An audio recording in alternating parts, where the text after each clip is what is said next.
Greetings, salutations, respect, and love. I am Scott. You're in the Prog Corner. I'm excited about today's episode.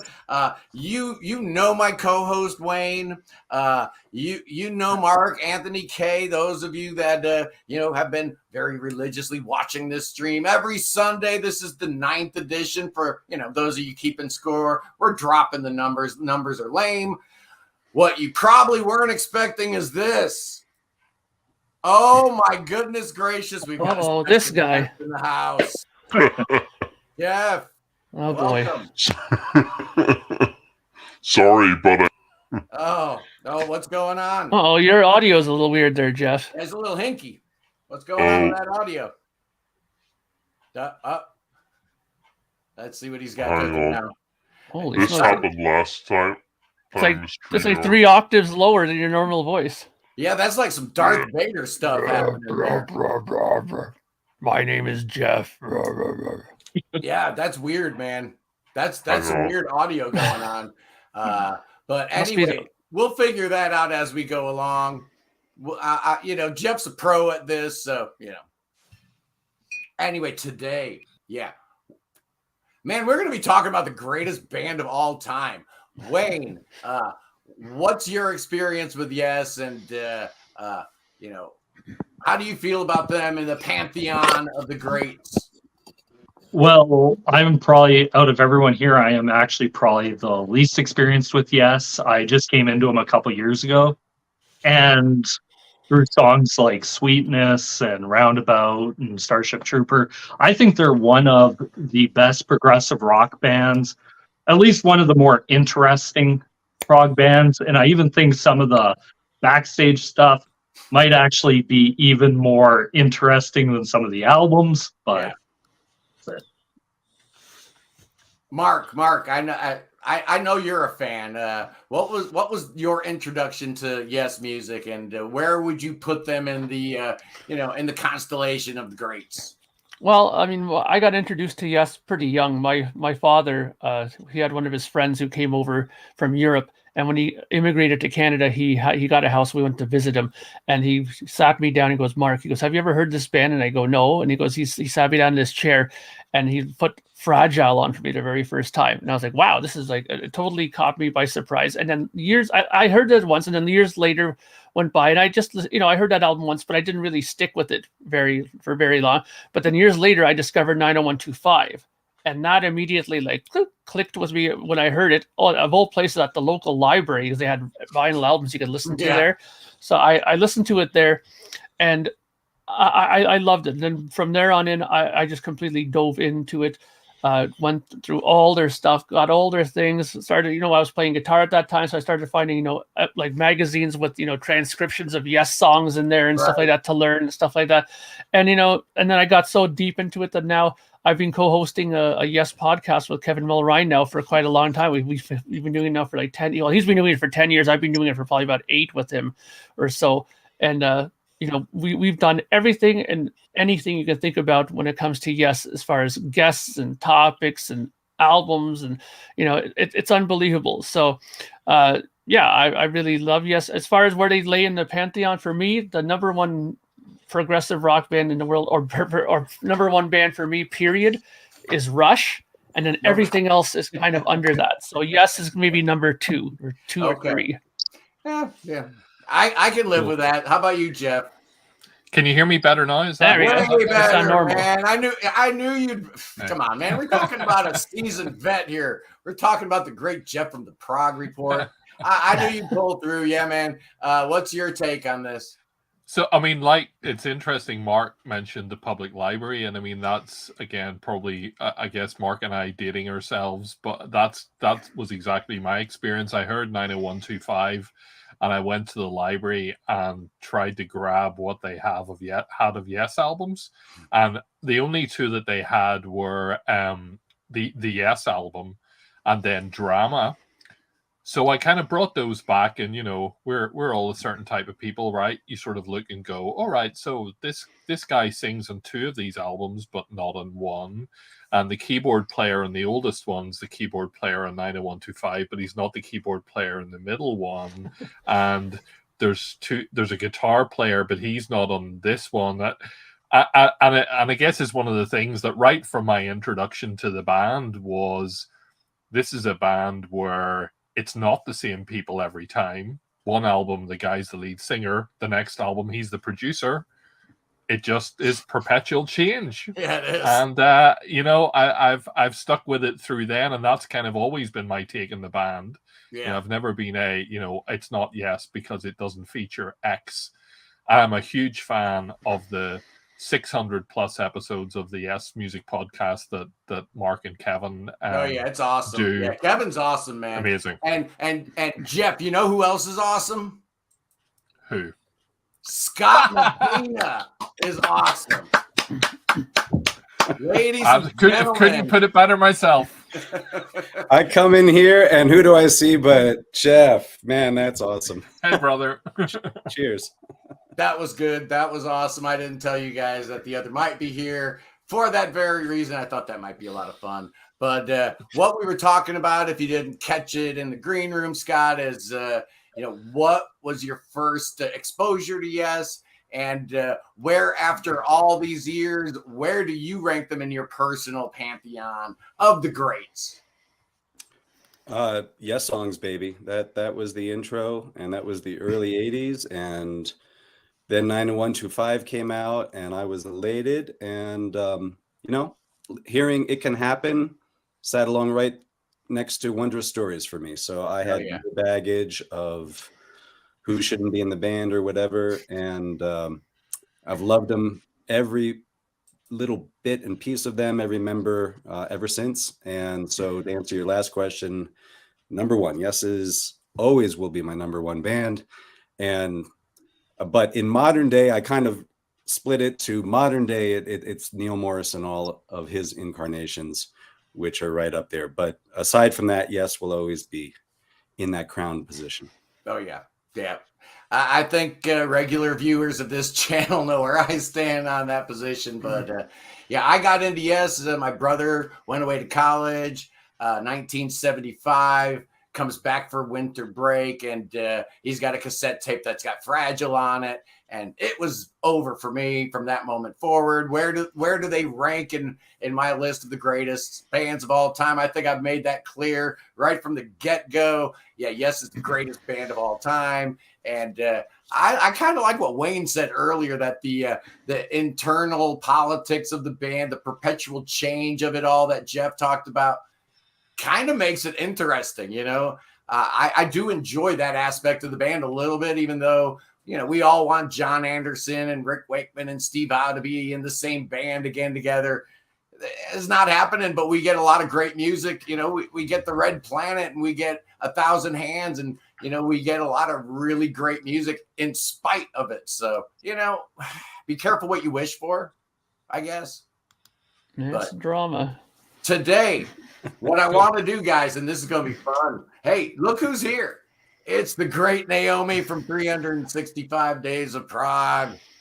I don't know if I like how much real estate these comments are taking. You see the avatar is like really big, and it's taking up half the screen. Let me change that. I don't know if I like that. But we're also you're awesome. You're always welcome to jump up here if you feel like it. It looks like Kai does want to make an appearance, and let's see how his audio is today. Because I'm telling you, if his audio's bad, he's gone. Kai. We're not playing games here today, man. We're talking Yes. How's it working? Does it sound okay? That's acceptable, okay. Man. All right. I think I'm a headphones person from now on. Okay. My wife is giving me the third degree over on the other side. I'm in a different room today. Probably. But we are talking about Yes, so I have to. I see. I try to chime in for at least a little while. Now you. The question is how did you arrive to Yes and their incredible music, and where do they sit in your list of personal favorites? Well, if everyone else is already gone, I followed a lot of it. We have, yeah. You're late, okay. so you're last. You're next. My experience with Yes is I knew Owner of a Lonely Heart when I was growing up, but I never knew who that band was. And then I tried to check out Tales from Traffic Oceans in the mid '90s and got completely turned off. Yeah. But then I ended up going to some of these prog festivals and seeing, like Dream Theater play with the Yes guys, and I'm like, I have to give this band another shot. And then suddenly it hit me when I heard Relayer specifically, and then I got into especially all the '70s albums. And then Drama eventually became one of my favorites, and the stuff since been sort of spotty. So I'm not like a hardcore every album Yes has put out I've loved. But and I have a really good friend who's a huge Yesaholic. Like he would have a fun time going toe to toe with you and Scott with Yes knowledge, and some of the like Geoff on the Prog Report thing. All a huge Yes fans. So I'm not the wheel of Prague. That was so much fun. Geoff, it was so wrong that though. awesome. That wheel of Yes was complete nonsense. That's the beauty of it. Yeah, it is the beauty. The wheel of it. decides. The wheel decides. Yeah, you could do that 100 times with those same 6 people. Spin the wheel 100 times, you will get 100 different tiers. Some people's rationale of the albums was unbelievable. Like 90125 as an S was. I'm starting to question that. Yeah, I don't know about that, but what we are going to do today is we're going to give love to every single album. We're going to waste 90 minutes of all you guys' lives. Well, as long as you want to be here. You're not contractually obligated to stay to the end, but we are going to go through the discography one record at a time. I want to get everybody's take on every single record real quick. Here we go. The debut album, 1969. I just want to start with Wayne, because I know this was kind of your introduction to the band, wasn't it? Yeah, Sweetness was my introduction to Yes. And hearing that, and I'm like, wow, this is interesting. And then hearing songs like Survival at the end, I believe it's the last song on the album. And just going through it, you can tell already that there was something there with the band. And going forward, they proved that there was a heck of a lot more there. And really, a lot of bands can do a lot worse than this being their first album. Yeah, for sure. Mark, I want to know what you think. Well, I mean, that record actually came into my view pretty late in my Yes thing discovery. But the thing is, I grew to really like this record. Like these first 2 albums that they put out, they really grew on me. It's very raw, very young and energetic. You can tell that they were desperate for attention and desperate for to be noticed.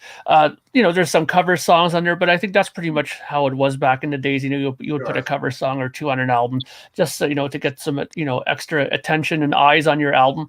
But I mean, from the very first opening notes of Beyond and Before, I mean, Chris Squire's bass. I mean, how could you not be? You talked about that before. How perfect is it that this record starts with what? Chris Squire, man. Exactly. Yeah. And the sound of that bass guitar, I mean, he had it nailed and figured out already back on record 1. I mean, a lot of bands sometimes take a few records to figure out their sound, but he at least had his sound figured out back already on album 1, song 1, so I've always thought that this album is extremely well done. And I think it's a good opener. Not their best, obviously, but it's for a debut record back then. I think it's fantastic. Scott, how would you rate that first album versus the second album? Because in my mind, as a little kid, obviously these were the last 2 that I came around to as a fan, and so in my mind, I kind of lumped them together. Yesterday's probably didn't help with that idea that they were kind of a piece, Peter Banks era.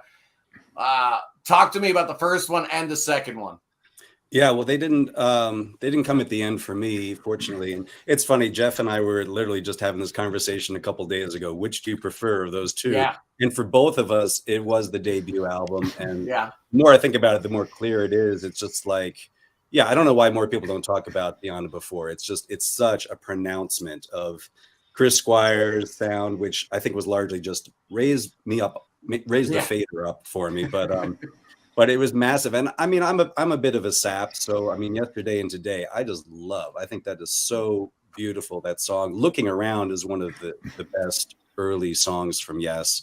Of course, Survival's on this. I mean, the whole thing. I love Sweetness Survival. does get a little saccharine, but I still love it. And do any of you guys know why didn't they put Something's Coming on here? Yeah, Because if it had been on here, it would have been all over, you know. And Dear Father. I mean, And could have Dear been Father, on the yeah. first Well, Dear one. Father, they tried a few attempts at that when they recorded, you know, because I mean, look at that's a B-side a few times on a couple of releases, and I think if I'm not mistaken, on Time and a Word, I think that there's that German release version of it that might have even had that put on there in exchange for. Yeah, I have that one as well. I actually have an original German record one of store that. day release. Yeah, and I think they bumped maybe the Prophet, I think it was for that, and so they gave that song a chance, you know. You are correct. They bumped the Prophet for Dear Father on this German copy Pressing, of it's just what's going on here. They couldn't figure it out, you know, putting Steve Howe on the cover albums he wasn't on and having different covers for the US and the UK. But does anyone know why Something's Coming wasn't included on there? No. I have no idea why it wasn't put on there, but you know, I'm sure there could be numerous rumors about why it wasn't put on there, but I don't have a clue why that wasn't put on there. I mean, it was such a early staple for them. They even played it on those BBC things that they did, right? They would play it on there, right? So maybe they, you know, the only thing I can think of that makes sense, because you couldn't say, oh, maybe because they didn't write it, but it's because I think more because they probably sat down, producer probably said, listen, these are the strongest songs on the album and we're going to use this. Maybe they figured it wasn't strong enough, the performance that they did at the studio. Maybe, who knows, too right? long. Maybe it was just too long. Yeah, maybe. Yeah, it's a good question. Kyle, what do you think about the first two Yes albums? Like the first album has Sweetness, which I always associate with Buffalo 66. Yeah. What a movie. It's one of my favorites. And so, yeah, that and the covers, of course. The first two, and the second one have America, of course, and the title track I love. I'll admit, though, I'm totally guilty that the two albums kind of blurred to me because I've spent so much less time with those first two that it's like this song's on that album, this song's on that album. But, of course, you know, we associate Peter Banks and Tony Kaye from that era, but they're fine. They're nice. They're not the worst debut albums ever. I like the first two Yes albums better than the debut Genesis album, for example. So yeah, I mean, I don't have a huge passion for them, but they're okay, you know. I'm not sure what more. I mean, it was a product of the time. It was the late '60s, and a lot of bands were doing psychedelic pop music, and Yes was no exception to that. So yeah, and it is definitely of its time, those first two records. And someone mentioned Astral Traveler. I think Survival from the first album, Astral Traveler from the second album, kind of were pointing the way a little bit. The Prophet was pointing the way a little bit. I love Harold Land, but obviously Peter Banks wasn't happy all the way through the recording of Time and a Word. He didn't like how sonically the orchestra was stepping over his frequency range. He's not wrong at all. And I do agree that as a result, the album suffered a little bit. But he had to go, and Steve Howe had to come in. And here we go. The Yes album, 1971. What an incredible album. Geoff, I want to hear your thoughts about this one. Where do you rank this? How do you feel about this and the great discography of Yes? Yeah, I mean it's right up there. I mean, I can't remember how I ranked it the last time, but as I said at the top, you know, it was one of the very first things I heard, and you know, having only heard, you know, the 80s Yes, to hear the kind of the opening of Yours Is No Disgrace, the kind of jazzy, you know, really guitar runs, you know, it was something very, very different, and immediately was like, oh gosh, this really isn't what I expected. But I just grew to love it, and you know, you've got Clap, obviously, an instrumental that works. I think a solo track that works well in the context of the whole album. But I know Fragile comes next, and I've views on that. You know, Starship Trooper, the definitive set closer even to this day. You know, an amazing combination. See No Good People, Adventure, Perpetual Change. You know, it's just packed full of great songs. It's it's the backbone of the Yes Songs album. It's mostly the backbone of the songs are a large part of the set today. It's just an amazing album. A massive leap from the first two. I mean, I think that's the big thing.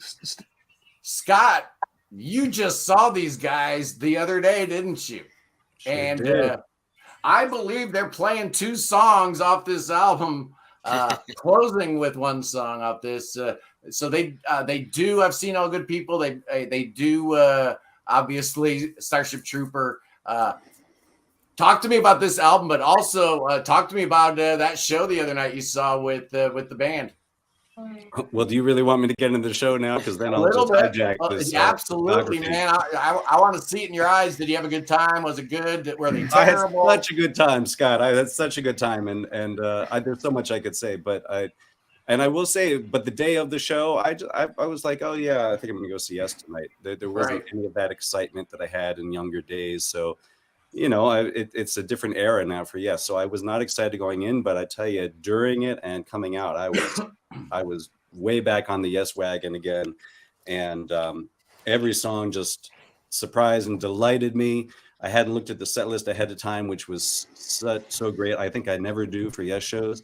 That's cool, though, because it's an awesome set list. And at first I was thinking, you know what, maybe you were getting cheated because they were cutting some things along the way. Well, I didn't know that. They've actually cut 4 songs off the set list. But you know what? They're not cutting them for no reason. They're cutting them because they weren't as good. They weren't working. So you got to see like the streamlined cream of the crop.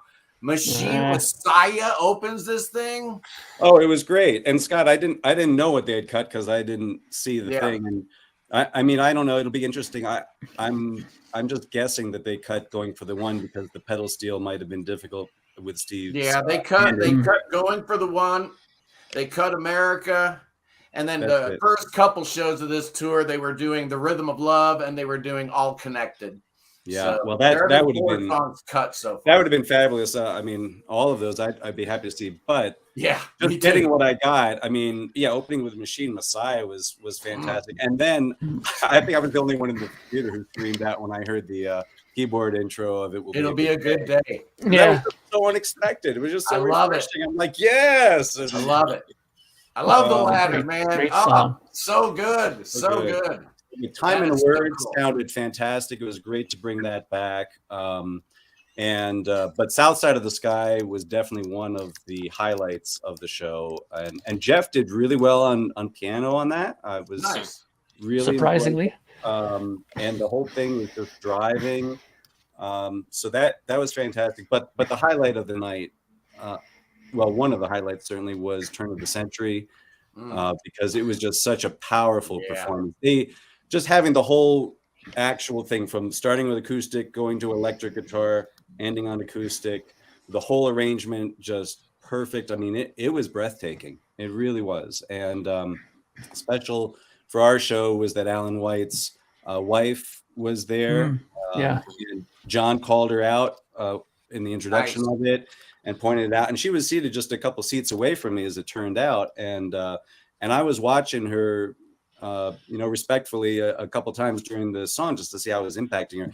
And it was so beautiful. Like by the end of the song, she was like holding her heart and just had like tears coming down.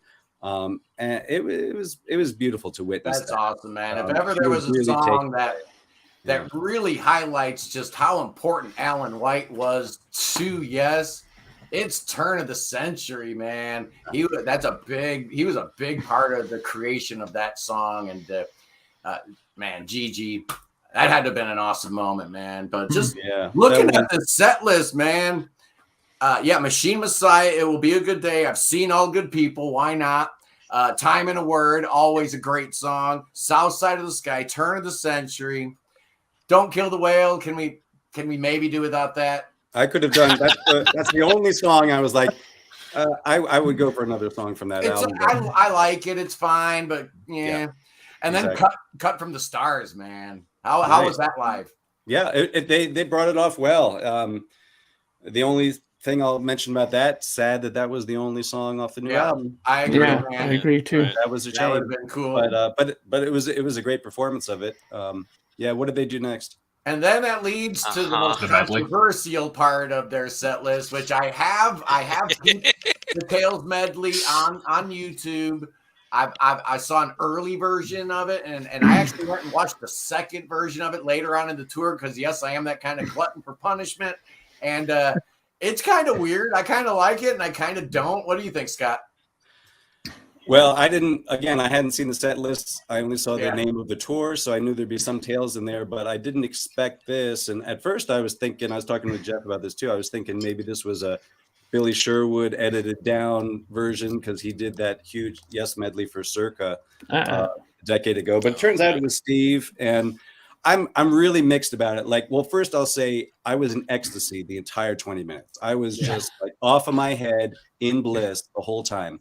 But the other side of it is I was pulled out of that bliss time and time again when they cut to the next thing. It was kind of like Tales' greatest hits, you know? Yeah. And that was a little hard because they started off with a whole intro, the whole freaking intro from Revealing. And I was like, damn, they're doing this. All right. And at the end of it, I'm ready. And no, they go into something else. And that happened repeatedly. So as good as the parts were, it was jarring for some of us who know it and love it, you know, every little bit and nook and cranny. So that part was hard, but what can I say? It still was awesome material. So I'm not going to complain. Geoff? My fun Tales story is that I was at the S50 concert at the London Palladium along with Mark's colleague, Kevin Mulryan, and there was a guy sitting beside me. I'd done the VIP thing, the whole works. This guy had traveled from France, and he didn't have great English, but we sort of were communicating a bit. And what they did, like Revealing, and then Leaves of Green, and then Ritual. And whenever that started, he was like, "Oh, Revealing!" started. His hands were in the air. 10 minutes later, he was fast asleep. Yeah, I'm not surprised. So he probably would have preferred the medley. You know what the medley There's a couple of comments in the side of people saying, you know, the edit was terrible by Steve. It's off. It's heresy. It is. But the ironic thing is, here we got Steve Howe who did this edit, and he's been the staunchest critic of John Anderson tinkering with Yes arrangements. Mhm. And what do you guys think about that? Well, I'll tell you something here.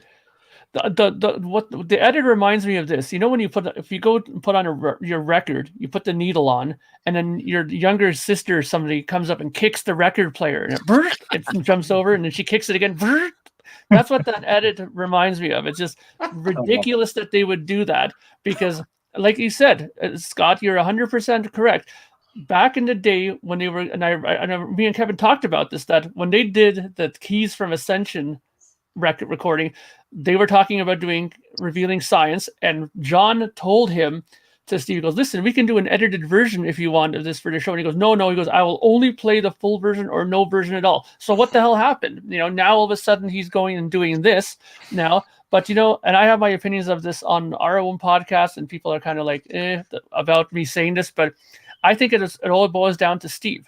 You know, Steve is getting up there now. He doesn't have the same chops that he had even 10 years ago, and that's evident, okay, in his playing.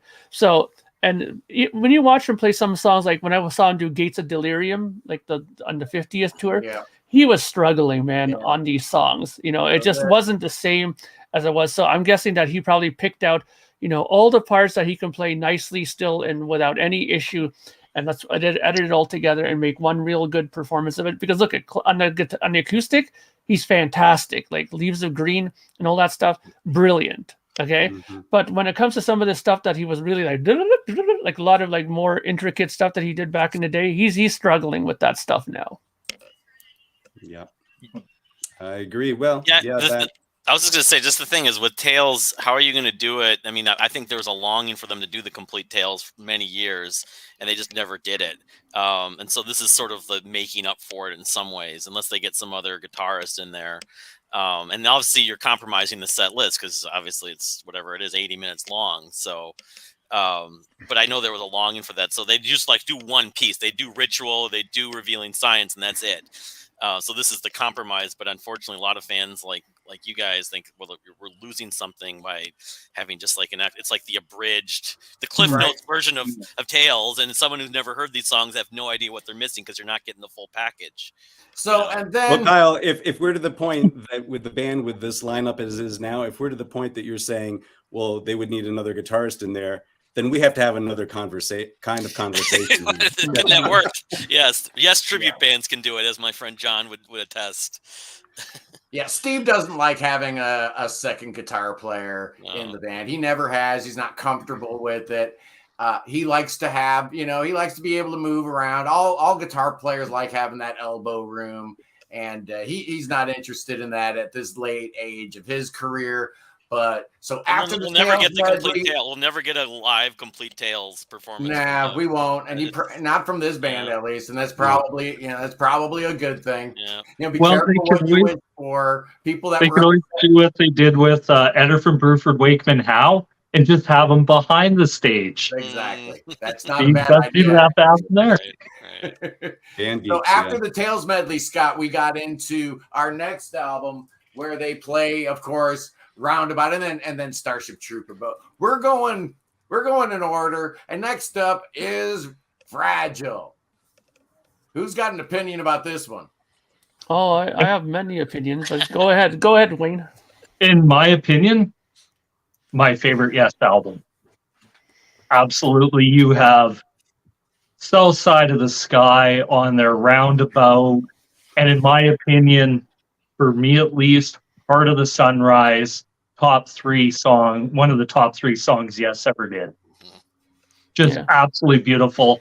Imagine if they would have taken that song, put it on Close to the Edge instead of something like Siberian Khatru. Oh, and then we might have an argument about Close to the Edge. The greatest I love Siberian Khatru, so I don't know about that. Yeah. So, I mean, I think this album is good. I think sonically, it's one of the best sounding records they've ever done, as far as Eddie Offord's work on that album. Yeah. But I think I'm kind of, for once, on the same boat as Geoff Baille on this one, that I think that the thing I don't like about this album, why it'll never be a 10, is those individual pieces. I mean, really, to me, a lot of that is just a bit filler. Like Cans and Brams is just not good. I mean, why that? I mean, I understand why they put that on there, because he couldn't technically be credited as a writer at that point, Wakeman, at that time in the band, because of contractual things. But anyways, putting on these individual pieces like 5% for nothing is like, that's just a complete waste of 30 seconds, in my opinion. Amazing. Terrible thing.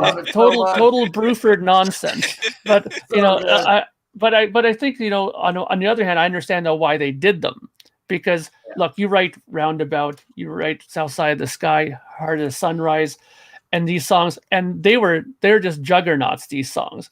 Okay. At that point, it seemed very much like they were writing 8-minute plus songs consistently in their writing sessions. There was no more room for long songs on this record. It was either write a small pop song, which I don't think they were in any frame of mind to write, or do something like this where they showcase everybody within the band. Because like Mood for a Day, I thought was good. I liked that piece. And that showcases Steve really well. We Have Heaven. It's all right, but I mean, that's another kind of, we can do without that piece. But that's why I think it is. If you were to put in, if you were to put in another long song, I mean, could you put in that? You probably couldn't. They already had so many long pieces on this record. There was only room left for short stuff, right? And maybe they just wanted to showcase. Got some thoughts about it, Mark. Yeah, I know you won't agree with me, but I mean, come on, really? I don't know many people who think that Cans and Brams is a fantastic piece of music, nor 5% for nothing. It's just terrible, So Mark, to answer your question, I got a lot of abuse on our Wheel of Prog podcast about this. I agree. The solo tracks for me are skippable. You're waiting for that. But a thing occurred to me afterwards. It struck me as why didn't I think of that at the time? Strip those tracks out, replace them with America. Yeah, you could have did that. You've got a way better album. You've got a way better album. You've got a S tier, top tier Yes album with that. It just occurred to me when I pulled out the CD, and it's one of the bonus tracks. It was done at the same time, same lineup. Brilliant guitar work. Way more interesting than Cans and Brahms. That's a great idea. Obviously, yeah. Yeah. I got no problem with that. Even though I love the little mini tracks. You know, I grew up listening to Fragile, and Cans and Brahms comes after Roundabout, and We Have Heaven, and all that stuff has to be there because that's the way it was, and that's the way I heard it as a kid. You know, I know. Well, the other thing is, it's like those things. I mean, this is what prog is about. I mean, come on, this is the quintessential prog album because it has a brilliant classical guitar solo in it. It has a John Anderson whimsy piece. It has the freaking fish. I mean, what are you guys talking about? It's the fish. Yeah. There's no more conversation. Ritual. The other two pieces didn't matter, but it sounds so good. I mean, Mark, I think might even has to admit that this record sounds amazing. Eddie Hopper did a phenomenal job with it. But I don't think there's a whole lot of debate about this one here. Anybody want to be contrarian and tell me how much they hate this album? I don't hate it, but I can give my spit if you want to hear it. Kyle's going to give me some contrarian. This thing has been beaten to death over the last 20 plus years, being in the progressive rock community. It's the greatest album of all time, greatest prog album. Except there's that bit that group did from that college that's still hilarious about either Britney Spears or Close to the Edge. You know, I just think part of it is. The church organ I've never been in favor of. I get it sounds cheesy to me, and so I've never been thrilled with the church organ on the title track. I do like it. I still like the album as a whole, but I think it's become overrated in my take. I think they did better records, and so that's part of it. Maybe that's not fair. If it was a different band doing the same music, I probably would have less issue with it. But it's still a good album, but I don't find it to be the masterpiece that so many people in progressive rock do. I'll just say this: the band geeks. You guys know who the band geeks are, right? The guys who backed up John Anderson, right? Rich Castellano or whatever. Yeah. I mean, the thing is, those guys are fantastic. I love those guys. I love Richie. I talked to him quite a bit. And the thing is, those guys did that whole album on their podcast. They did the entire Close to the Edge. They ain't doing all of Going for the One. They ain't doing no whole version of Tormato. And there's a reason for that. Because those records ain't Close to the Edge, okay? Right. And I'll say this too. I agree with you on one end, though. This record has been beaten over the head so many times on every single review. Close to the Edge, #1. Close to the Edge, #1. Okay, we got it. Close to the Edge is good, but but look, and every other kind of rock album thing, they always say Hendrix is #1. Hendrix, or Led Zeppelin is not. We're always going to get beaten over the head with something in music, whether it's Close to the Edge or Axis Bold as Love or whatever as the top record of all time. But look, Close to the Edge, I don't think there's anything wrong with that album. The only minuscule thing I'll say is that I think as far as audio fidelity, I think Fragile has it just by this much better. But songwriting wise, I think Close to the Edge is a 10. Well, keep in mind also, remember that the tape was lost in the studio. Eddie Offord had a tape. The original Close to the Edge could have turned out different. My friend John has mentioned this to me many times in that book, that we don't even know how the original Close to the Edge would have sounded if they hadn't lost that tape. But no, I mean, I like the album. I just think I think I compare. Maybe it's unfair to compare it to other records in the Yes canon or the prog canon, but I just think I've listened to it. I still think it's sonically impressive. I used to fall asleep to it actually. Siberian Khatru is actually my favorite part. Maybe I have the Kevin Gilbert bias a little bit, but because I know he covered it. But there you go. Yeah, and did a phenomenal job with it too. Under Stanley Snail, the pseudonym. Stanley Snail. My only gripe with Siberian Khatru is I feel like it was probably a 4 or 5 minute song that they stretched out to 8, and it kind of just goes on a little bit too long for me. And I thought about this because the first time I heard it, I was absolutely blown away by these songs. And the more I listened to Close to the Edge, I was like, okay, I really love the title track. I really love And You and I. Those are absolute masterpieces. But then you get to Siberian Khatru, and I found myself skipping it a lot. And that's really put in my mind, well, do I think it is this great album? And I agree with you. It's been beaten to death by all these lists. You mean it wasn't nothing? In the 90s, though. Just recently. I think since the 21st century, it's really become that way. Yeah, it's Yeah, one of those it's records been- that's definitely gotten more and more attention as time goes on. The internet's a big reason why, and I'd say YouTube in particular. Anytime I see a new reaction channel and they're reacting to any of the Yes epics, but in particular Close to the Edge, I'm watching it all the way through, all 18 and a half minutes of it. It's sad. The thing I'll say about it as well, to get I suppose it's an album probably most of us have listened to a lot. The Pangeric reissue that came out a number of years ago has instrumental versions of the tracks. And indeed, if you go digging in YouTube, you'll find some of the kind of, drum and bass for only isolated tracks. Just listen to the playing on that album. It's a masterpiece before you even put a vocal onto it. It's incredible. Couldn't say it any better. What did Bruford say that he didn't want to stay in Yes because they couldn't do anything more? It was it. Yeah. He said it was the cookie. They couldn't improve upon it. See ya. But I disagree, man. I think they did improve upon it. He was right.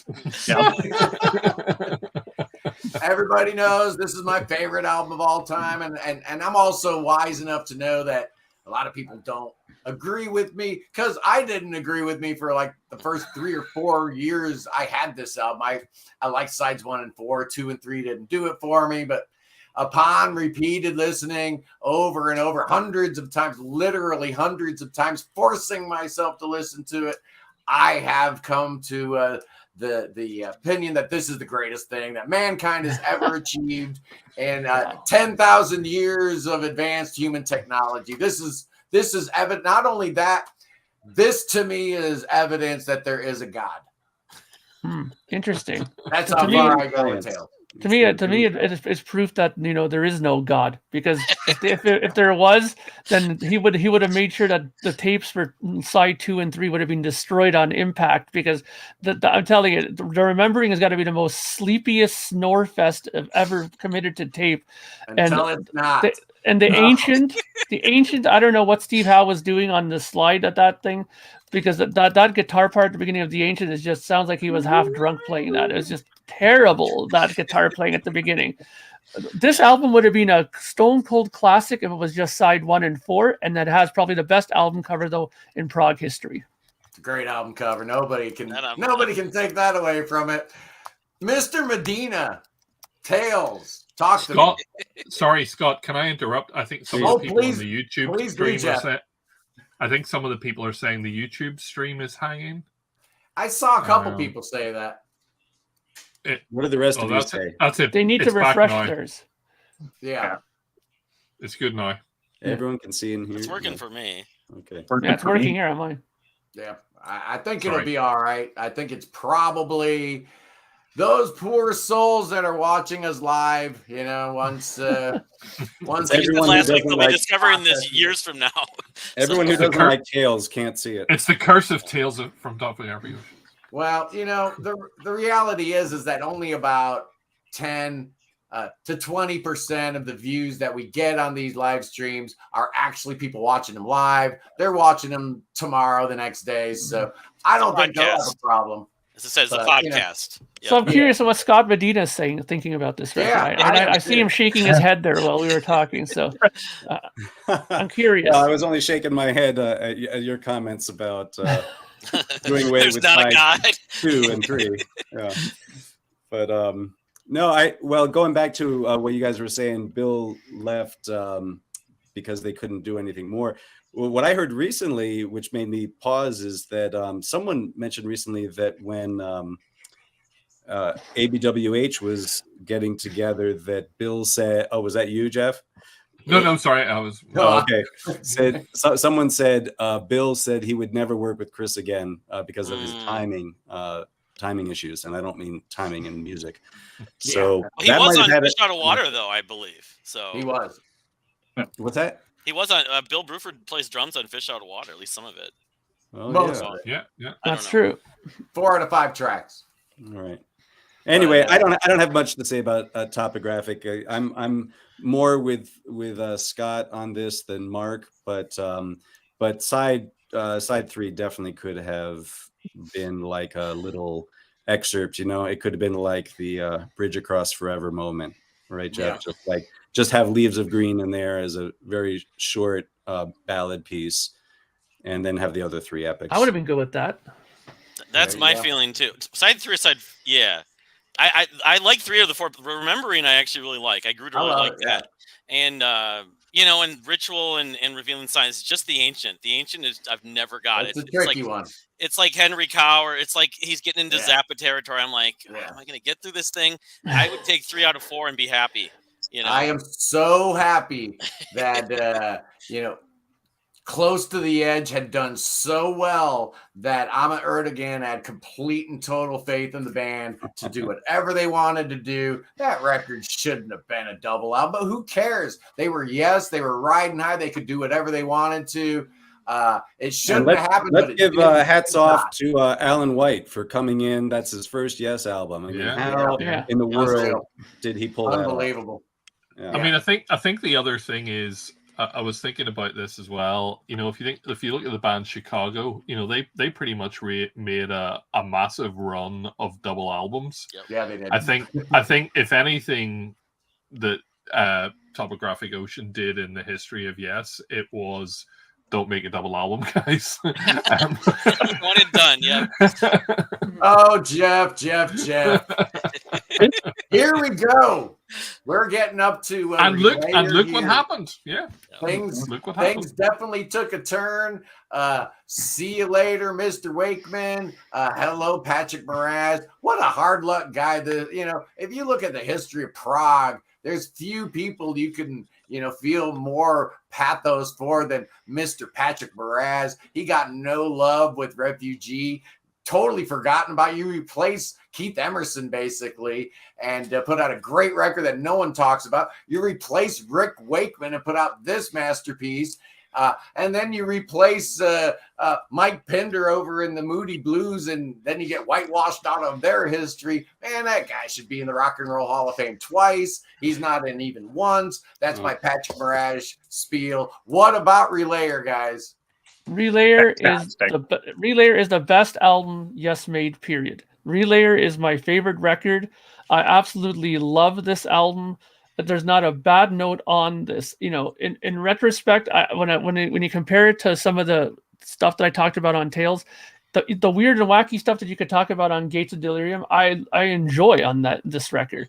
I mean, the whole battle sequence and stuff like that, fantastic. The whole thing in there. I mean, it just, to me, it's music to my ears every time. I can never get tired of listening to this album. This is also why I probably have like 15 variations of this album in my collection, because I absolutely love this album. And Patrick Moraz needs to be really, put on a high pedestal, in my opinion, because, he did replace one of the keyboard players at that time. Rick Wakeman came and did a great job. I mean, all you have to do is just listen to Sound Chaser and see what that guy added to this album, Absolutely fantastic stuff. And I mean, what a great way to close an album, To Be Over. What a great song that is.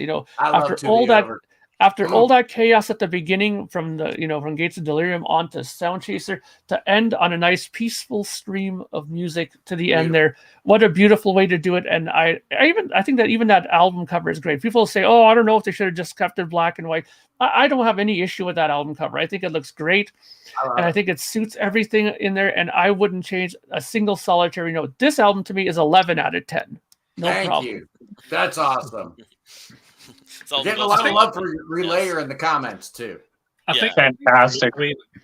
I think Sound Chaser for me, just amazing, and hits you in the face. I always kind of forget. I don't know why, but I always think that the Sound Chaser side A, or it's the opening track, but obviously it's not. Gates, I wasn't really sure until I saw the Yes Symphonic tour, where they did that with an orchestra, and that was the moment I got Gates. Yeah. To Be Over, Mark and I converged, and now we're going to diverge like Rick Wakeman and Yes. But for me, it's a bit boring. I mean, I was very excited at the prospect of the Relayer album tour that hasn't actually ever happened. Yeah, don't be. Be careful what you wish for. It's Mhm. probably a good thing. They can't handle Relayer, bro. They Yeah. can't do it. But the one thing, I'm kind of happy that, To Be Over for me, I can live without hearing that being played by the modern Yes lineup.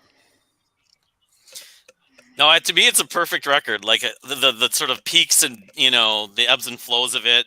It's less is more. And in a way, as much as I've grown to like Tales, Relayer is like perfecting what they did on Tales. Even though it is Mraz versus Wakeman. I mean, Wakeman would have never done anything like Sound Chaser. Probably it's more jazzy. It's quirky. But I don't know. And Gates is just Gates. It's just a fantastic piece of sort of it's really heavy. I know it's jazz fusiony, but to me it's almost like progressive metal in a way, what progressive metal would do with all the riffage and the layer upon layer upon layer, hence the name, which really worked. And so there's a lot to unfold. So you could listen to it 50 times and hear new stuff. I love it. I think it's amazing. I think it's perfect. What about this one? They took a little bit of time off. They did their solo album thing.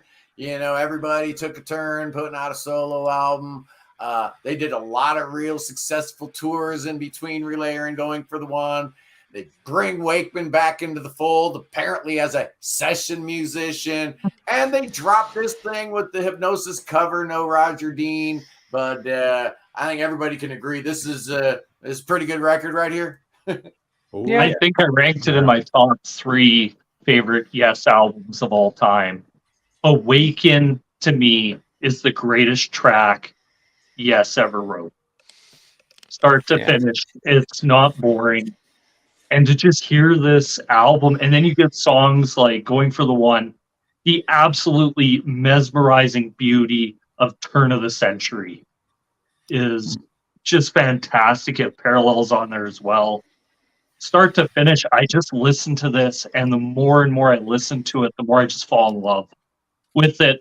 Could they have probably chosen a better album cover for the album? That's a whole nother issue, but to me, it's peak Yes. Yeah. I mean, Going for the One, I think, is one of those records where I think they were now a little confused of where to go, because that shows me that. Well, I think that because of like Wondrous Stories, for example. I mean, they put on a kind of shorter, more commercially accessible kind of song on their record, which did good for them. I mean, I think that's the thing that made the record sell. I mean, as far as a top 5 single or whatever it was. But Parallels, I've always loved that song. It's a fantastic song. And to think that was one that he was thinking about putting on his solo record. Thank God he left it for Yes, because it was so good. But Turn of the Century, great song. Going for the One, I don't mind that song. To me, it seems a little bit more simplistic compared to other Yes kind of stuff, but it's rocking. It's got a good drive to it. But Awaken, of course, is the standout piece on it. But I think, though, I don't know if you guys will agree. I'm very curious to hear Scott and Geoff and everybody else talk about this. But I think, though, it took a step back sonically. I think that it's a bit muddy, this record. I don't find it nearly as clear as Relayer or even Close to the Edge, or especially Fragile. It's pretty muddy. That also goes to show that they didn't have a dedicated guy co-producing with them behind the helm like they had Eddie. At this point, they had just engineers with them doing these things, and I think it kind of shows, because it just doesn't sound sonically as good. But the songwriting is good, but it's a little bit of a different approach.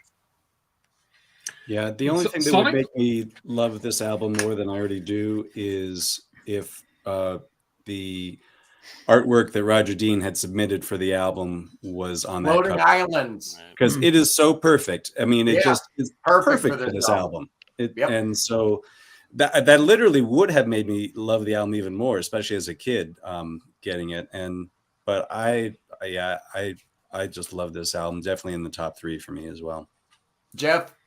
Yeah, completely. I mean, sonically, I don't know whether this is right, but it's my experience. The copy of Relayer that I had on vinyl was a really muddy, kind of mushy sounding album. And it was really only with the remix that I kind of got, the Rhino and then the other ones, that it kind of brightened up for me. Sonically, I never really had any problems with this album. I think the thing that I the thing that I think really complements this album, again, in YouTube, the recording sessions were extensively documented, and there's hours of footage, and it's just a band having a lot of fun, bouncing ideas off each other. You're hearing, there's a brilliant bit where Chris Squire is doing his vocal for Going for the One, where he's singing this completely, that was the time where I sort of heard, oh, right, yeah, what is he doing there? And it's something completely different, from what you would expect someone to do in a backing vocal track. You've got them all standing around the mic, shaking and banging things. There's some great footage of those sessions. Part of Awaken, really good. The closing section of Awaken, it just, the heart bit, the organ, and then that finale, it just can't be beaten in the Yes catalog, in my opinion. I think it's just amazing. It's one of those epics of all time. I don't think anybody can disagree with that. But man, how do you go from all those good times and all those good vibes? And the tour in '77 was fantastic. It seemed like everybody was getting along, and then you love Beach It. Yeah, you love Beach the thing, man. What happened here? First of all, Andy Partridge from XTC was handed this artwork for their second album, Go To, and said, absolutely not. That's terrible. So Hypnosis pitches it to the boys in Yes, and they threw a tomato at it and loved it. I don't get it, man. It's terrible. Well, Scott, you tell us, Scott, because I don't know, you might be the only one here who was following the band in real time through the 70s. Yeah. So what was going on in '78 that would cause these kind of catastrophes? Yeah, I don't know. Maybe a little thing called punk rock was going on. Yeah, and there were all kinds of other things going on with the band beyond ego and money. Drugs became kind of an issue, and within the machinery of Yes, there seemed to be a little bit of a cocaine haze, and just we're rich. What about my latest Rolls Royce? They cared more about that than the latest album. They were tired, and it showed. They tried. This album's actually got a little bit of something, to it. And I didn't give it any credit for in '78. I absolutely hated it. I think time has been actually pretty kind to Tormato. I despised this record when it first came out, but now listening back, release is good. I really like Arriving UFO. I like Future Times Rejoice. Onward is fantastic. God. I mean, it's all right, horrendous. But but honestly, if the best answer I can give everybody here, if you want to know what's happened during this time period, get Kevin Mulrine's book, The Story of Tormato. He put a book out, top to bottom. It goes through it all. Hey, there's even a chapter that I contributed, believe it or not, about the Dead Wax information on the records. But anyways, I find though that there's one major problem with this. It was just band, like the personalities. I mean, there's a great stories that Chris Squire just completely lost it on John in the studio when he was sitting in there with his guitar, and Chris would look at him and say, "You're just sitting there all the time with your effing guitar." Sitting there in the corner, glum, sitting. He was so annoyed with him during the sessions. He even hated his guitar that he was playing at that point. And there was also, a long-standing rumor that we got confirmed by, I think it was one of the engineers that we interviewed on the podcast, that John had played that guitar throughout every single song on the recording. And when it came time to do the mixing of it, he came into the studio and was like, "Okay, guys, I want you to take all my guitars out of every song." So they pulled his guitar out, and all of a sudden he had this gaping hole now where this other guitar was.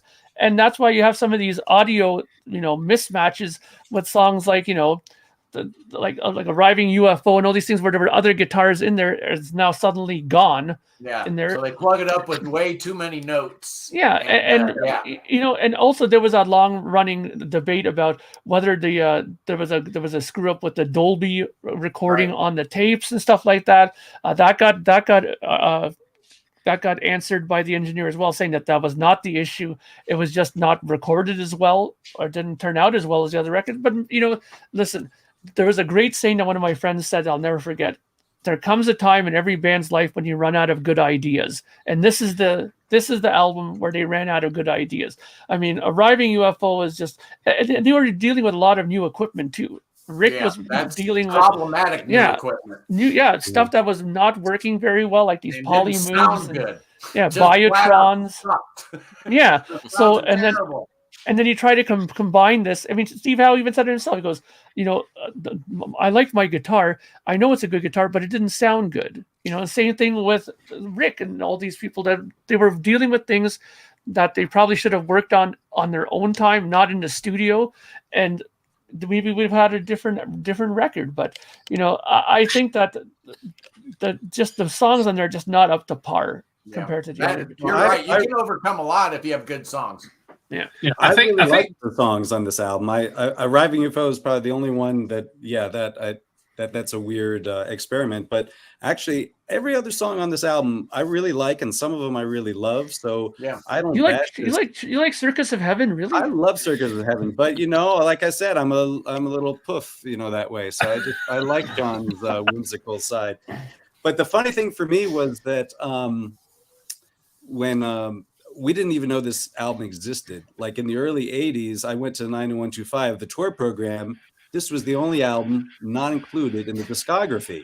And so I had no idea this existed, but I heard this, we had this bootleg from the tour. And so we're listening to songs like On the Silent Wings of Freedom. We're like, where the hell is this? This is a masterpiece. Where is this from? And so it took finding a used copy in a record store, and it was like finding the Holy Grail at that point, because it was the only Yes album I didn't know existed. So I might be a little more warm to it because it was just so cool to find it. I think one of the things about this is that this album came at a stage where Yes had obtained such success and such momentum that it actually didn't set them back to any extent. They still did a load of nights at Wembley Arena. They still did a load of nights at Madison Square Gardens. They still did a massively successful tour. And thanks for bringing up the tour, Geoff. Yeah. You listen. I mean, again, the famous Wembley 1978 show. The band are playing so well. They are. Some of these songs are dropped in and are they fit great. It's an album of likes and dislikes for me, for sure. Yeah. I think over time I've grown to maybe like some of the stuff. Arriving UFO, it's cheesy. It's of its time. The middle section of it has some really great, arrangements and playing in it. Sonically, and we've talked about this before. Wakeman and Howe just sound like they're at war. Battling, yeah. And that's part of the problem. But the Silent Wings of Freedom, again, that's a song that we got to hear a version of it, on the last tour, that Yes played, and setting aside critiques of Mr. Howe's editing, because we've already been there today. Yeah. It was a good, it came across really well as a song, so yeah. So I would argue that tour, that was Yes at their absolute live peak. That In the Round tour, that Tormato tour. Mm-hmm. I don't think they ever sounded better. Go back on YouTube, check out some videos. You'll see exactly what I'm talking about. So the band breaks up basically, or do they? They got some people next door in the studio next door. They need a new singer. They need a new keyboard player. And the great Brian Lane happens to also manage these guys too. What? Come on, man. It's the Buggles and Yes. Nobody wanted this, yet somehow, some way, this album is awesome, man. I mean, it should not work at all, but I would say that Squire and White are at their absolute locked-in peak on this album. It's just phenomenal how good that rhythm section sounds. The return of Eddie Offord probably didn't hurt any, but yeah, thoughts on Drama? Yeah, sorry, I'll just go quickly on this one, I promise. Drama, I think, is one of those records that Yes fans ignored for a long time, but in the last 10 years, this album has become the love album of all Yes fans. Every Yes fan now is like, I have rediscovered Drama and it's in my top 5. I've heard this endlessly throughout my time at the podcast, that people have said I've totally ignored this album for a long time, but then when I went back to it years later, I realized how fantastic it is. And you know what? We owe Benoit David for that, because he was the one who, when he was with the band and they started playing again, what did he say? Let's play Machine Messiah. You know, that was the first time we heard that, and God knows how long live was because of him, you know, because he asked to play this music that people had forgotten about. And Yes fans were like, whoa, wait a minute, I forgot about this, on how good it is, you know, and you know, it's a good record. And I have to say that not only is Alan and Chris really tight together, but this is Steve, Chris, and Alan really locked in well on this. I mean, they had a lot of time together just as a 3-piece before those two guys came in. So they really had that stuff figured out musically on there. And I have to say, it's probably my number 3 favorite Yes album of all time. Wow. For me, it's probably Yes's, would you dare say, heaviest album they ever did? Yeah, could be. With Machine Messiah, Definitely. Man in the White Car, even to close out with Tempest Fugit. Yeah. Fugit.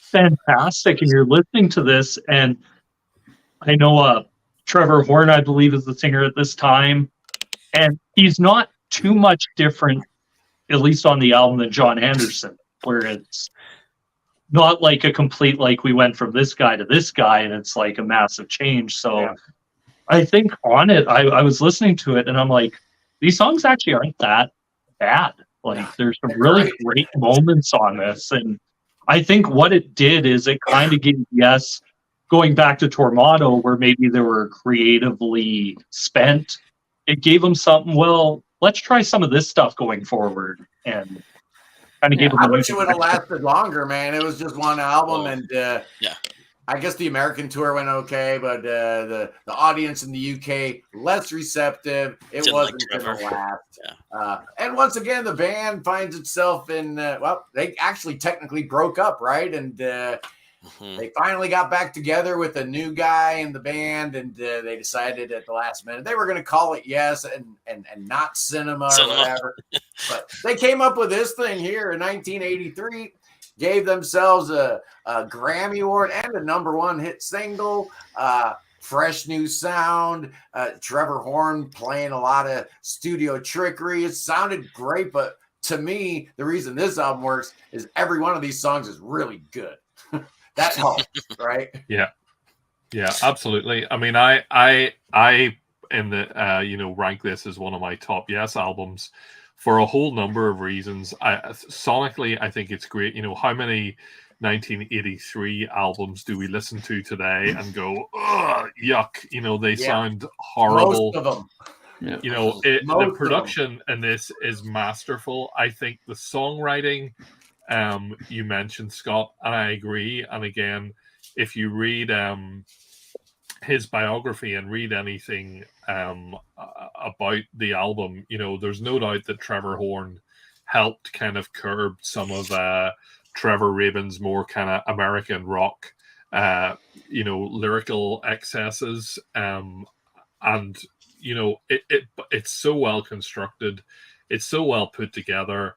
And then, you know, to add John onto it, he wasn't massively involved in the composition, but he's a massive part of the sound of this album, and it's, you know, it's what takes it to comfortably being a Yes album.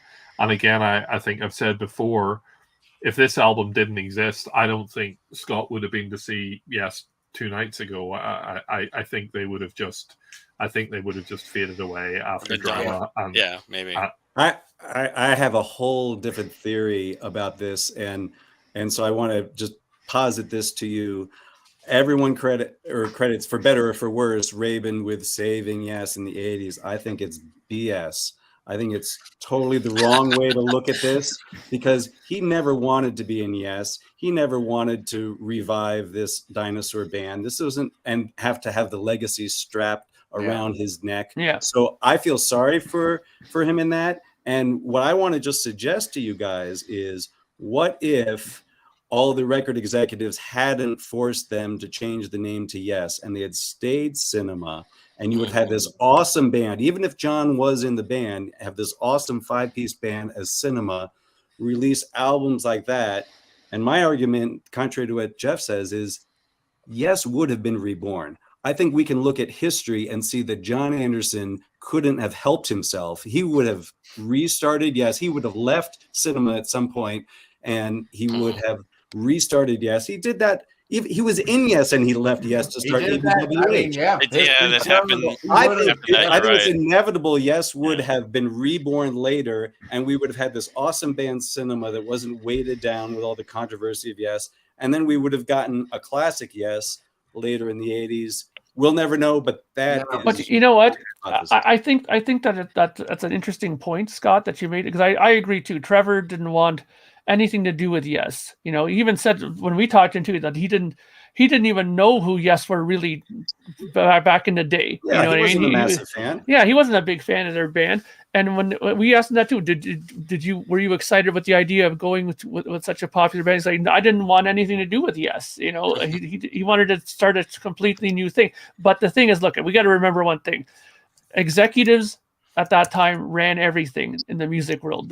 The record executives had the final say, and to them, the idea of having a band as, you know, one time popular as Yes were, and to have them possibly come back, the idea of starting them and saying, you know, we're going to go out of Cinema, that to them was like a non-starter. Yeah, They're like, there's no friggin' way. I get it. And that's when I was know. talking to Trevor about this a couple of weeks ago. He said, when I came around finally and Chris pressured me into it, and then Amit Erdogan said, you've made the right decision, my boy. You won't regret it. And yeah, he did. You know, I'm sorry. He made the money. Yes made some money. The record sold great. 1983, Yes was on top of the world. They had all kinds of problems coming around with the follow-up to 90125. And the history of Yes is littered with awful decisions, bad timing, personal conflict, personnel trouble, and somehow, some way, 1987, they put this thing out, their 10th or what is this, their 12th album, and it's got a couple songs that do okay. There's no Owner of a Lonely Heart. Nothing's moving the needle here. They should have put out a record in 84. They should have put out a record in 85. They should have put out a record in 86. This should have been like the fifth album for the Trevor Rabin Yes-led band. They should have been at it, but they didn't. They got complacent. They got lazy. The 80s should have been Yeses to dominate. Instead, they only put 2 records out in the 80s. You know, and they don't include drama. And it did have an Owner of Lonely Heart. It was called Big Generator. It was like the same song, just a uglier version. Right. Well, but they did have a sort of a hit. I mean, the best song on that, Love Will Find a Way. Love Will Find a Way is the best song. Love Will Find a Way is the best song on there. But I remember reading about it that whenever they came together to do this, John, you know, came in and said, look, you know, I want to take this, you know, let's kind of be more adventurous. Let's, you know, go crazy. Let's do Stravinsky and go wild. And everybody went, no, John, go away. And, you know, we'll call you back when we've got the album made and you can come and sing on it again. and then they messed around for 2 years and came up with stuff like Rhythm of Love, which for me is just like, you know, it's the worst. It's the worst. Saccharine.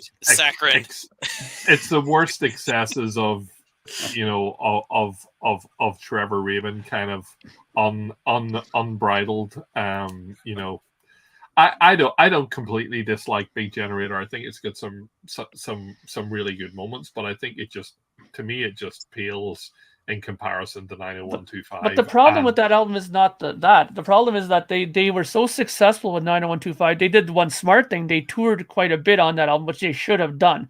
They desperately needed the money. They desperately needed to get the name back out there, and they did that with the touring. But the problem is then they have all this money, and they went to this studio in Italy, then they went over here to this studio, then they went here, and then Trevor Horn quits on them. They don't have a producer anymore. Then they got somebody else to come in and start doing it with them. It was just became a big mishmash and a mess. If they would have just went in, focused on it like they did the last record, it could have been a different story, because there are some good songs on there. Shoot High, Aim Low is a good song in my opinion.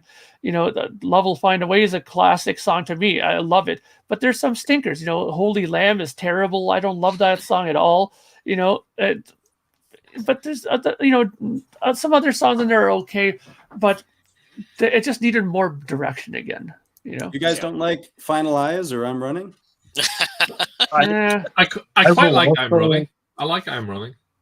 I'll also add in there, it was the absolute worst year they could have put out an album, because look at the albums that came out in '87. Oh yeah. And compare it to what Yes put out. There was no way this was going to work. No. I know. Appetite for Destruction and all these other albums. They had humongous tailwinds in 1983. And they once again, Yes, dropped the ball. I mean, that's just amazing. As we go forward in their discography, we'll see this again and again and again. Really good ideas not coming to fruition. Really bad ideas getting greenlit.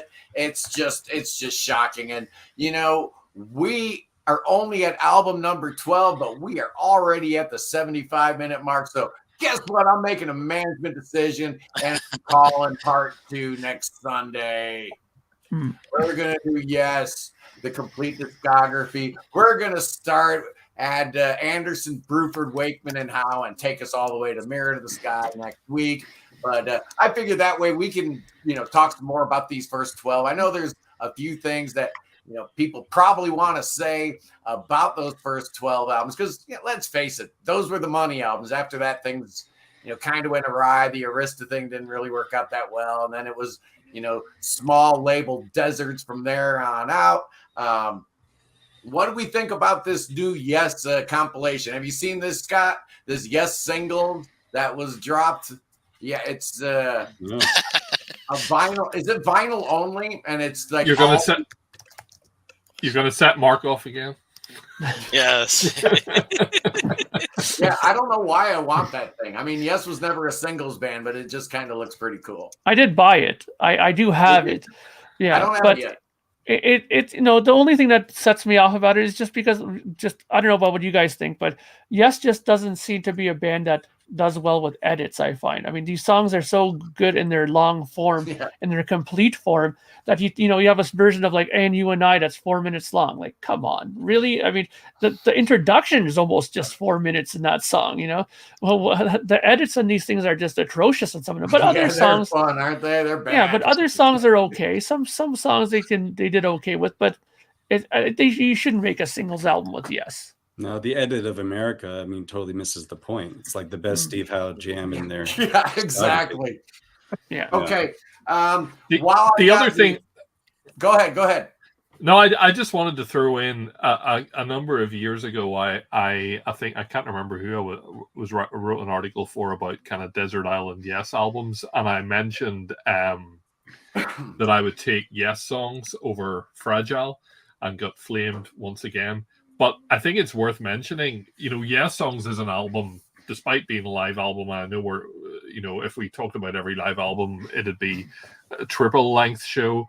But I think Yes Songs plays a really, really vital part in the history. And again, if you think of this time, the concept of, the greatest hits, the concept of the market needing something like Yes singles, it didn't exist. Rock bands, you think Mark talked about Rush earlier on, Genesis. If you wanted to catch up on what you'd missed, the live album was the way to do it. Yeah. And in Yes Songs, Yes set a template for an absolutely superb live album that stands shoulder to shoulder. I mean, you think about the artwork and you think about the audacity to put that thing out. It has a triple album set.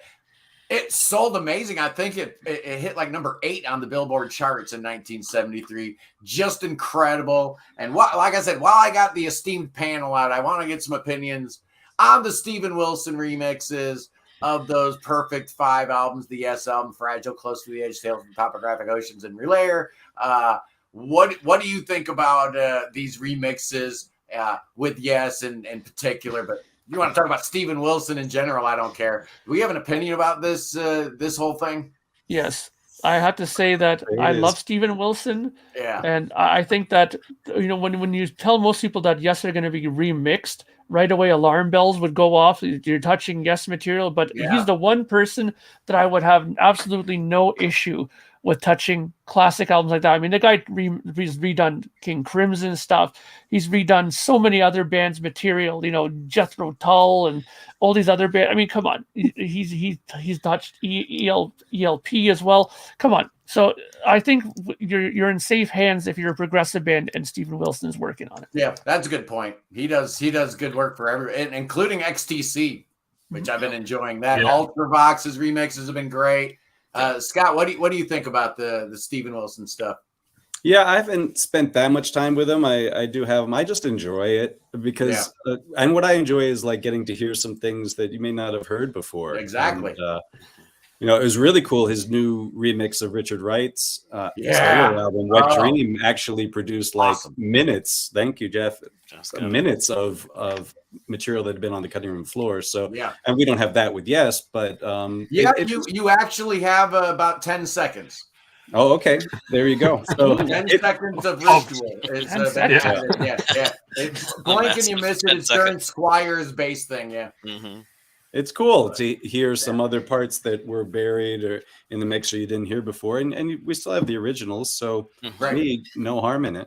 I love it. I think when you read about Steven Wilson's approach, he's very much, he wants it to sound, he doesn't want to create something that sounds different from what you've heard before. And again, I don't know how many of you are Beatles fans, but I know that one of the controversies about the recent remix of Revolver is that you can hear too much. And one of my friends talks about, if you have your car running and it makes a beautiful purring sound, you lift the hood up and you hear all those bits rattling and crashing.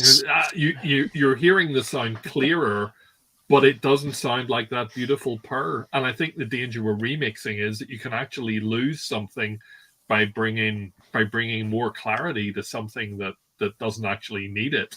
Yeah. And I know someone who's actually heard some of the remixes that are coming out for the early Beatles material, and they're going, you don't want to hear She Loves You the way that what they've done to it, because you want to hear it the way you heard it. I think Wilson has a real knack of getting that balance right between bringing clarity, bringing a little bit extra, but not creating something that your brain goes, he's not focusing on making it sound good through a mini speaker or through tiny little headphones.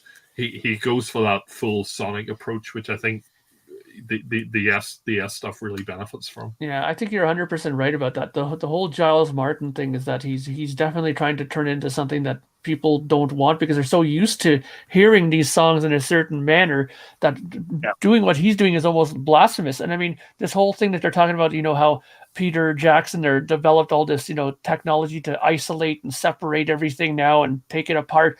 I mean, really, do you want to do it that way? I mean, these records were recorded on 4-track and turned out so fantastic, these albums. Why would you want to take it all apart and put it back together again? It just doesn't make any sense. There's an interview he did last week where he actually, explains how he's made, Strawberry Field Forever better, because it was pieced together from two things, and one was in stereo and one was in mono, and you're going, no, we don't need you to do this. No. Yeah. But I think, I know this is said a lot by Yes fans. It's a shame that the master tapes don't exist certainly for Going for the One. Going for the One, for all of Toronto you as well. Perhaps a sort of respray of Toronto could do something. Who knows? But we'll never know. Probably. We'll never know. Yeah. Well, Prog Radio, they're saying he wants to hear quick comments about the Portnoy thing. I agree, 100%. I'll just say to close the Yes portion, I'll say I won't be able to be here next Sunday, so someone go to bat for me for keys, studio, and magnification. Okay. Those I would want to defend them. Yeah. Yes. Okay. Yeah, we'll definitely be here for it. But Yeah, XTC's perfect period was from beginning to end, by the way. So you're close. So the Portnoy thing. Portnoy. Okay, so here's the thing. I don't know how I felt when I heard this news, because don't get me wrong, I was in with Dream Theater really at the beginning. I mean, I had got in right before Images and Words came out. Okay, I know there's a record before that, but Images and Words was the one that really was, to me, the starting point of the real Dream Theater. Okay, and I when that record came out, I fell in love with it, and I loved that band. That thing was in my car for a year solid. Images and Words. I loved that album. And from there on in, Awake was fantastic. The records that followed were great, but they started losing me around, Systematic Chaos. It started losing me a bit, and Silver Cloud. What's that? Black Cloud, Silver Lining. Silver Linings. Yeah, I was already checked Cloud. out, but I was checked out by that already. By that point, mainly because I started finding that it was too much of Mike Portnoy stomping over everybody and getting in his ideas on everything. He became a little too dictatorial, to my way, with the stuff, and that's hence the reason why when he left and said, I'm leaving because I want to do some other things, on my own. They didn't want him back. For years they didn't want this guy back because they were happy to be able to do their stuff without him, the stomping over them and saying what he wants in this stuff. I mean, look at the documentaries for Transatlantic. He does that as well. But Neil is such a nice guy. Okay, no problem, Mike. He doesn't give a shit. He just lets him he gets stepped all over by Mike Portnoy, and he doesn't mind. But Neil's such a great guy. I'd love to work with Neil. Who let this guy in, man? Who is this smart guy, man? But I'm telling you, I'm always suspicious though of why they let him back in. That's the one thing I'm always suspicious about, because if they didn't like him that much for what he was doing, what has changed now that they want him back in? Is it because they're not? Some of it has to do with money, but is it because they're not selling out shows as well anymore now? Is it because the records are not doing good? They think he can help them. The fact they won what a is Grammy, the reason? Yeah, what is the reasoning? I'm new to Dream Theater. I listened to pretty much most of their albums last week, and the one thing that kept coming up with Dream Theater is I think they missed, after Mike Portnoy left, this perfect opportunity to do what Opeth kind of did, where they kind of moved away from the metal, kind of phased it out over time, and kind of embrace a little bit more of a progressive sound. Sure, you're probably going to lose some fans, but I think musically, because listening to these albums, after a while, the sameness started to really come through. Yeah, I can see that. I mean, I've been a fan since the mid '90s, and I think this has to do with they kind of want to do something different. They need to like restart the band in some ways. And while they liked Mangini, I think the fact that people have said that Portnoy worked with Petrucci on a solo album, the Liquid Tension reunion, the fact he played with Jordan on one of the cruises, and they've been talking more. It was just sort of like the breadcrumbs were there. And definitely. I guess I'm gonna wait and see. Given the fact that Portnoy's output, I haven't been that crazy about it. I like some of it, but not to the degree, and even the Dream Theater stuff. So I'm kind of curious, but I'm not like gonna go fall for it. It's like they're gonna make a masterpiece. This is Scenes from Memory Part 2. Or Scenes from Memory Part 3, but I'm intrigued by it. Certainly, I'm more interested in Dream Theater now than I've been basically in like 10 years at least. In Portnoy, so that's my take on it. I don't know if Mangini really had if he really was offended by this, or he, like he said publicly, I was just keeping the seat warm. We knew that Portnoy wanted to rejoin the band at some point anyway. I mean, my take on it is. And again, I don't know, but Petrucci and Portnoy and Mayung formed the band. They were the solid core through it. As Kyle said, it's very clear that there's been a whole lot of reconnection and relationship rebuilding.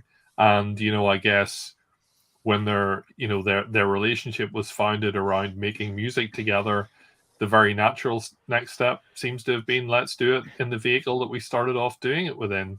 I don't know that it's I don't think the driver is money. I think it's reconnection. But the one thing I will say about it, in the context of a show that's been about Yes, I can't think of any situation where the press release for a member of a band being replaced by another one contained such gracious comments from everyone. A gracious comment from Mangini, a gracious comment from Portnoy towards Mangini.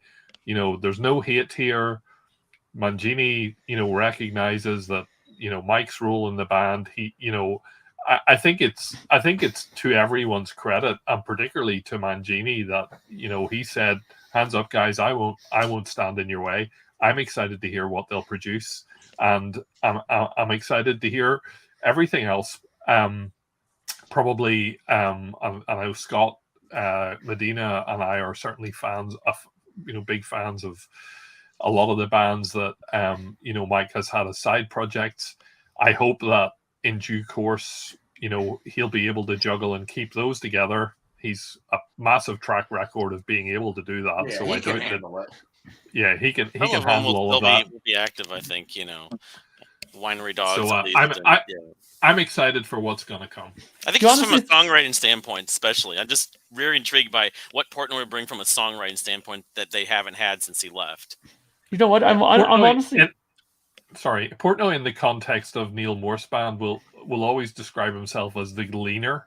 So he's not a massive writer, but what he's very good at is picking up all of the bits and sticking them together. Now there's no kind of formal credit for that, arranger or whatever you would call it. I think it'll be interesting to see what he brings into the mix. I'm really curious though about whether or not these other projects will be still happening, because I think that's one of the things that might be an issue here. Because I think that if he's back, I wouldn't be surprised if Petrucci and especially James LeBrie, who had the most problem with them, said to him, "Listen, you want back in, you're back in. You're not going off 3 months. Guys, I got to go away for 7 months and do a winery." Yeah. No, none of this crap again. It's either you're in with us or not. And you know what? I love Transatlantic, but they already said they're done. Okay. Mm-hmm. They're not doing anything else. I wouldn't be surprised if a few months down the road they're going to say the same thing. That was the last Winery Dogs thing, because if you're Portnoy and you want back in that badly, over. So he could wind down a couple more. Yeah, if you want back in the band, you have to pick now. Either do your 7 projects or you're back in with us. That's what I think might have happened. Which led to what he left to begin with, some of it, because he was with Avenged Sevenfold. Yeah. Yeah, it'll be interesting to find out at some point, if that conversation was had or not, Mark. Or it might have been maybe less than that. Just be like, hey, you're going to commit to the next studio album and a year of touring. And then, after that, if, after another 18 months, if you need to go do a Morse band or something, that's fine. But you're ours, except for the stuff you've already committed to. But Geoff, I wanted your take on this. Like, I'm wondering, this is all speculation. I'm wondering which came first, because, reportedly there were just internal issues in Sons of Apollo, and, some members weren't getting along. And I think that band kind of died because of that. End of the Transatlantic tour, something happened. Some of the members had a little burnout with each other. And so I'm wondering if Portnoy was actually seeing, I'm not going to be in Transatlantic for at least for a long time, and Sons of Apollo, I'm not continuing there. Maybe I should get back with Dream Theater. I wonder if it happened that way versus the other way. Yeah. I've no idea how it happened. I don't know. I guess I'm taking the statements that they've made, in terms of how it came about at face value. I don't know about any of the politics behind any of that stuff. But, but also later. It may come out at a later time. We don't know. Yeah, things run their course as well, and that's okay. Sure. Someone said on the comments, Flying Colors were done anyway, but I don't think that's the case necessarily for Flying Colors. I'm not sure about that either, Scott. I think Steve Morris Flying Colors for it. Yeah. So, anyway, guys, this was awesome, man. I mean, we're we like to keep it tidy. We like to keep it in the pocket at around 90 minutes. And I knew we weren't going to get to all 23 Yes albums, but that's exciting because that means next week, same bad time, same bad channel, boys and girls, we get to talk about the second half of the Yes discography, 1 p.m. Eastern Standard Time. It's going to be awesome. Scott Medina from Sonic Perspective, thank you for being here.